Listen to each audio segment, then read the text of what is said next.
Some vegetables aren't good because farmers put bug spray on them. Now it's around the world. We have McHappy Day in every country around the world, really helping out children's charities. Fraser has plants and animals that you don't see in other places in the world. We do a lot of walking when the tide goes out. But skimboarding is a big one out here. Yeah, because we get the tidal pools.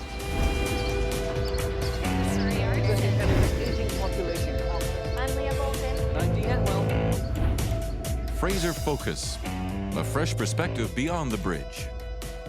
Hey guys, welcome to Fraser Focus, bringing you stories from beyond the bridge in the South Fraser and Fraser Valley area. I'm Leah Bolton. And I'm Dean Atwell. We're here on Fraser Focus trying to tell stories that are often overlooked by mainstream media. We have a jam-packed show today, Dean. What's your knowledge on organics? All natural, no pesticides.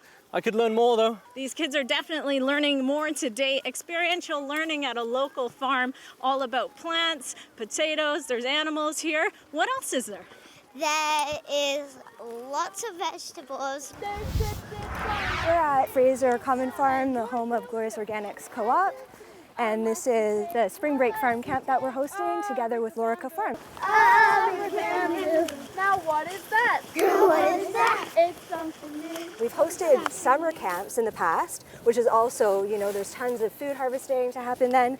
But this is a really nice time with spring and all the animals being born and all the planting happening. Oh! That Spot, Spot has a mask. It's so cute. Oh, so cute. How old are they? They were born yesterday. This is Chloe, and that's Kim. What? They've witnessed a triplet birth and a twin birth while we were eating lunch. That's fantastic. Well, and they asked some pretty good questions. We actually haven't talked a lot about GMOs or even organic. We're just growing the way that we grow, and it's organically. So we haven't tried to indoctrinate them with anything about organic being better than conventional. All of the learning they've done here is sort of on their own. Some vegetables aren't good because farmers put bug spray on them. If they put bug spray on them, then an insect will eat it, and then a bird will eat it, and then the birds die off, and the bees and things. Keeps the bugs away, but when the humans eat it, it has bug spray on your food.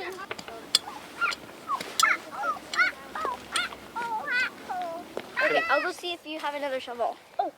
and they're working together here. They're learning responsibility, it seems like. Yeah, they definitely, they work together and just digging in the soil and being outside and seeing also that the farm isn't a separate entity. It's part of the environment around us and the natural world, and they get to see some of the native plants and wild bugs and just mostly outdoor learning.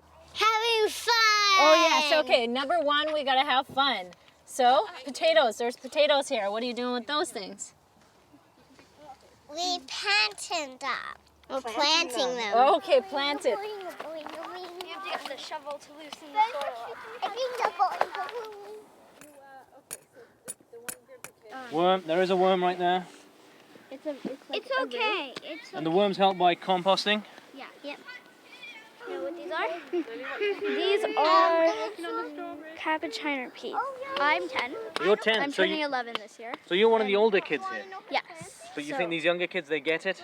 I think that some of them, yeah. I think it's, hard to wrap your head around it. Oh, where do you want it? Down there, Asha.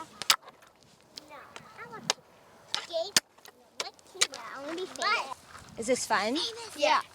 Have you ever planted potatoes before? No. I'm staying over here where it's not dirty. If you have a really small one, you just plant that. But if you have a bigger one, like this, you can get the eyes and maybe get 2 plants from this. What's been your favorite part of learning from outside on this farm so far? Being at the chicken coop. As long as I can get her wings. Got her. That's how I made them catch the chickens 2 times. When they ran away, I blocked them off and they ran right into their hands. Nice. So a little bit of strategy. Yeah.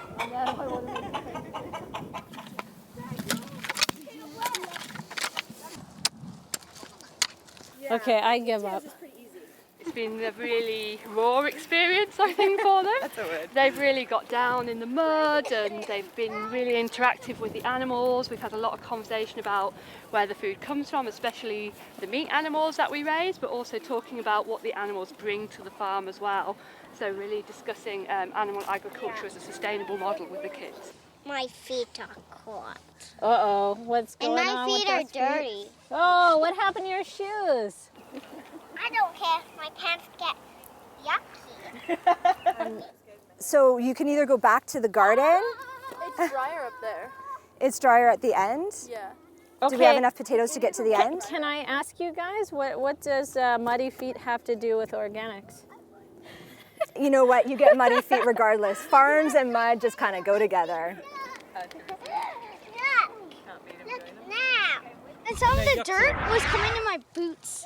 And then I tried to empty it, but there's still mud in my boots. But isn't it fantastic to be a farmer? Hard work, but so much fun. Yeah. Oh, we'll be right back here on Fraser Focus in a moment after we run in the mud. Here we go. Just kidding.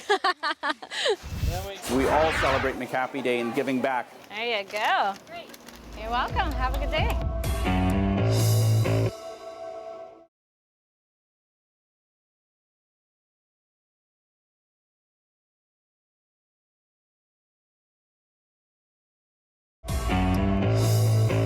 Hey guys, welcome back to Fraser Focus, local faces and places on this side of the bridge. This week on May the 4th, McHappy Day takes place all over the world and dozens of locations in the South Fraser and Fraser Valley areas.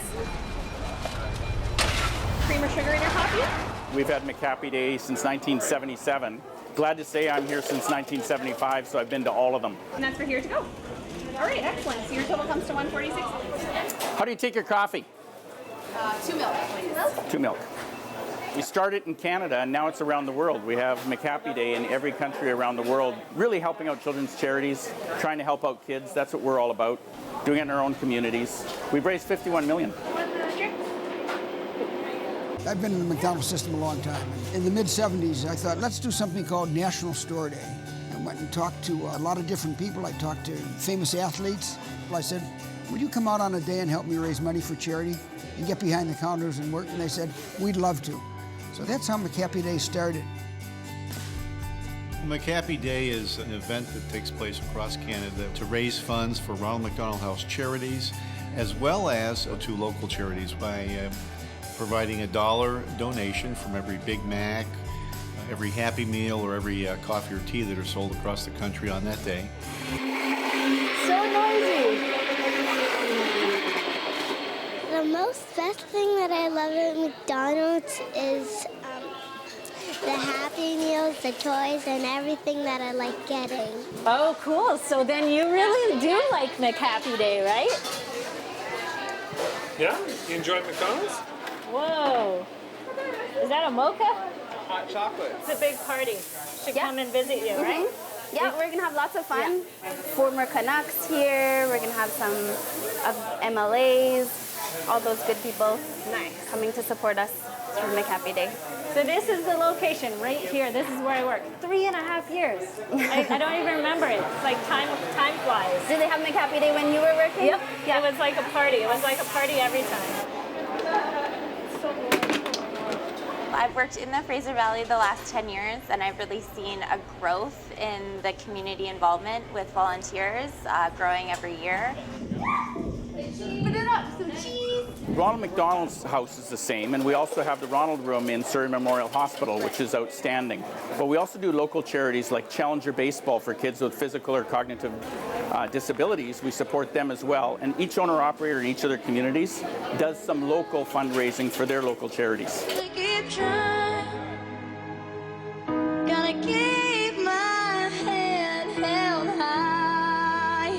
Ronald McDonald House was wonderful for our family. We were able to stay together. We were able to have Robbie, our 5-year-old son, with us. And he was able to play and be a kid and still be with me and my husband while we were close to Matthew at Children's Hospital.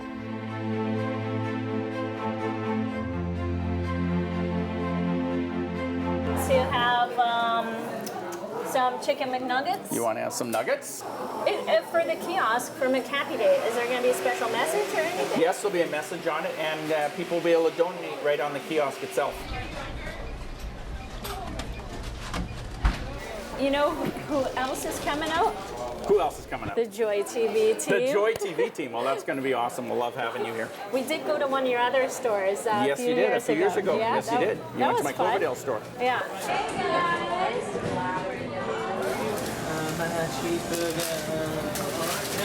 There you go. And your receipt. Have a McHappy Day. 2 junior chickens, now we're on a roll. Ooh. Oh, you're supporting McHappy Day. What do you think of McHappy Day? Well, anything that's to help kids is great. Yeah, we were just driving by and saw the signs and thought we'd stop for a meal. Her service was very good. I think I went through the window and I was through in about 2 seconds flat, and I get what I always get every single day. Excellent. Sweet and sour sauce, quarter cheese. Do I need to double check these orders? Every restaurant in Canada participates in McHappy Day. It doesn't matter who owns them, whether it's the company or our many franchisees. We all celebrate McHappy Day and giving back. There you go. You're welcome. Have a good day. The JoyTV team will be volunteering at a local Fraser Valley region store this week. They're going to be working hard like me. Uh-oh, coffee's out. We'll be right back here on Fraser Focus in a moment. If you see moss and you're lost in the woods, squeeze it for water. Tastes quite peaty.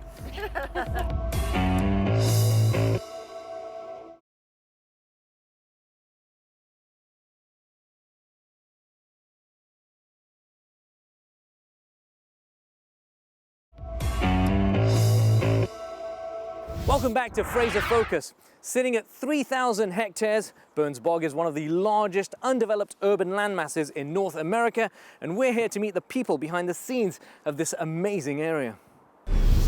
Burns Bog is a fascinating place. It has plants and animals that you don't normally see in other places in the world, and it's a unique, beautiful ecosystem, and I'm really happy to work here.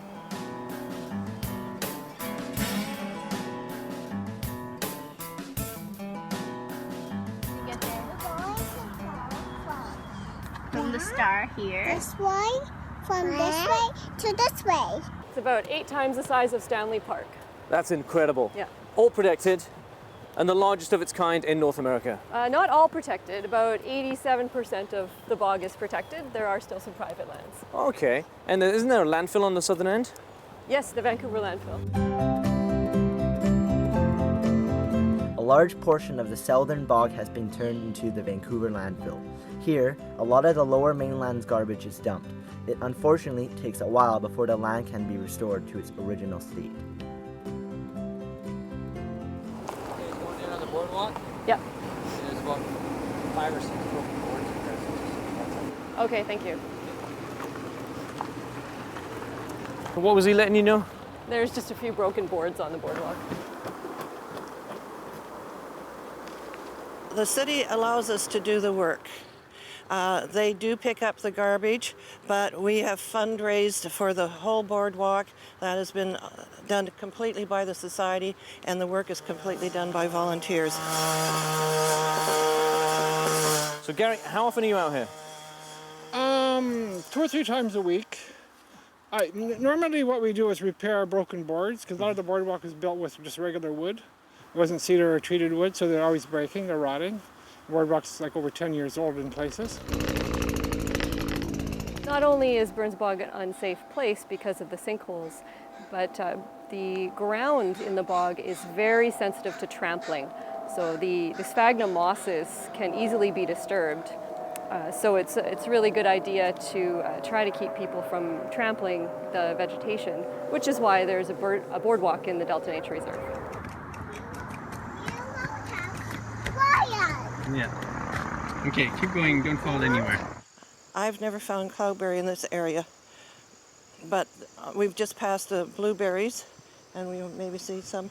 Okay, here's some seed heads of the Labrador tea. Sphagnum moss holds about 20 times its weight in water, 20 to 30. If you see moss and you're lost in the woods, Squeeze it for water. Probably squeeze it all out. Oh, there it goes. Tastes quite peaty. What is that you're putting in there right now? This is a monitoring well so that we can access the water and do some water level measurements and chemistry measurements. So there we go, that's 44 centimeters. And then we measure how high this sticks up, that's 13 centimeters. So yeah, it's about 30 centimeters or about a foot below the surface. Healthy bog? Yes. Check.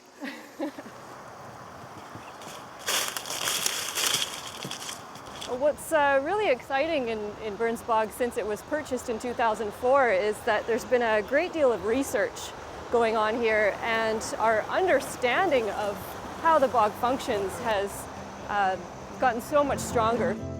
There are so many bushes and sphagnum species, so I want this to be well above ground. And what are you hoping to achieve with this contraption? Like, what are you searching for? I'm trying to measure the particulate matter concentration inside of Burns Bog. That will help us to identify if there are sources from the urban development, and that could be possibly interfering with the sustainability of the Burns Bog.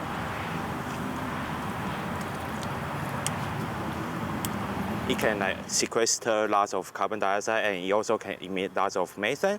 So we use a flux tower to measure the carbon dioxide and methane fluxes to see how the restoration affect the carbon dioxide and methane fluxes. Burns Bog, an amazing place and so much to learn. You're watching Fraser Focus. It's all about local faces and places from here in the Fraser region. We'll be right back. A dog and a bear. What else you got in White Rock? That's perfect. Just kidding.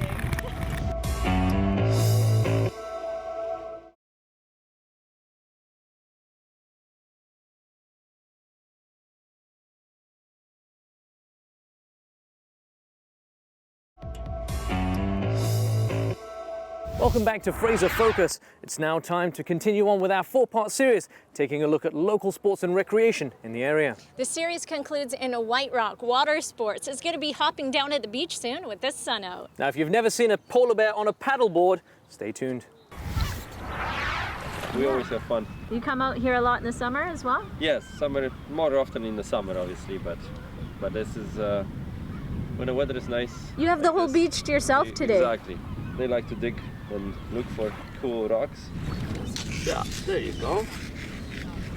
Do you think there's enough to do out here for people to be able to stay and have a staycation in their own backyard? Absolutely. Well, I mean, we're here from Abbotsford. We had a couple days off, so we were thinking about what we could do with the kids, and whether go to Vancouver. We didn't really think it was necessary. We thought White Rock is a little closer, so yeah, I think it's great.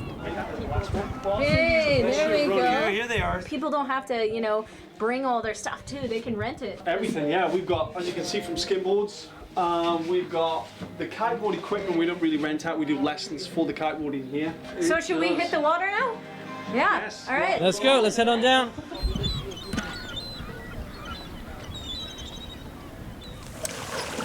This is amazing. You're out here with your dog Lucy, who seems to be quite comfortable. She is. She's been doing it for about 3 years. We try to come out every day if we can. When you get a day like this, it's just perfect. And how many people do we get coming out on the paddleboards out here? In the summer, Darren can have as many as 30 or 40 people on rental boards, but still most of the time it's pretty quiet. We don't get as much. Like today on a gorgeous day, there's about 3 of us out here. So it's not as common as we'd like it to be, but it's growing. See you guys later. Bye-bye.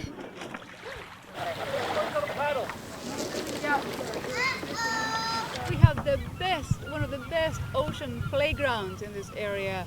You're paddleboarding right now. Do you come out here and do this kind of stuff often? One of my favorite things to do. Come out paddleboard, come out and play. I bring my kayak, my paddleboard, my friends. And so for tourism, I mean, White Rock's kind of a, hidden gem for a lot of people out, in Surrey and Langley. They don't even come out this way because they head into Vancouver and other places. Well, obviously we are building awareness. We have tons of people coming this way, so it's not that people don't know. We have lots of people that come and bring their water toys and more and more it's a sport that is building in excitement and popularity. So you have classes for me? Because look, I'm in a dinghy. I'm not doing so well here. Anytime you're ready. The most important thing to paddleboarding, you've got to make sure that paddle goes in the water because you're not going to move anywhere. There we are. Okay. Now when you're wanting to stand, rest your hands, keeping the paddle in your hands, resting your hands down on the board as if you're going to stand. Now pick a spot out in the distance. Keep your view out in the distance. It will help with your balance. And then 1 foot at a time, just slowly standing. I'm getting nervous. Just relax your body. Feet shoulder width apart. Look out in the distance. Now you're holding the end of the paddle. Nice work, Leah. Just Fantastic. Relax. Good work. Yes. Oh, Dean, I'm coming for you. And then swapping your hands over when you paddle the other side. That's good. See, I'm not There so you are, bad. you see. Woo! That's perfect. Just kidding. There you are, you see. Champion, absolutely champion. That is paddleboarding. Oh boy, this could be crazy. Oh, poor dog. A dog and a bear. What else you got in White Rock? We do a lot of walking when the tide goes out. But skimboarding is a big one out here. Skimboarding, yeah, because we get the tidal pools. It's fantastic. We get so many, so many ages coming down to skimboard down here. They get the obstacles in the water as well. It's a good sight to see down here. And once in a while, bears just cross your path. Exactly, yeah. All sorts around here. Yeah, you never know. What happens is people come here on a weekend and then they just can't get over how beautiful it is, and then the next step is they just want to move in to live here. And that concludes our 4-part series of Sports in Rec, local faces and local places. Fraser Focus, bringing you fresh perspective from beyond the bridge every week. If you have a story to tell, don't forget to contact us. Give us a call and email, or there's always social media. JoytvBC. I'm Leah Bolton. And I'm Dean Atwell. Thanks again for watching.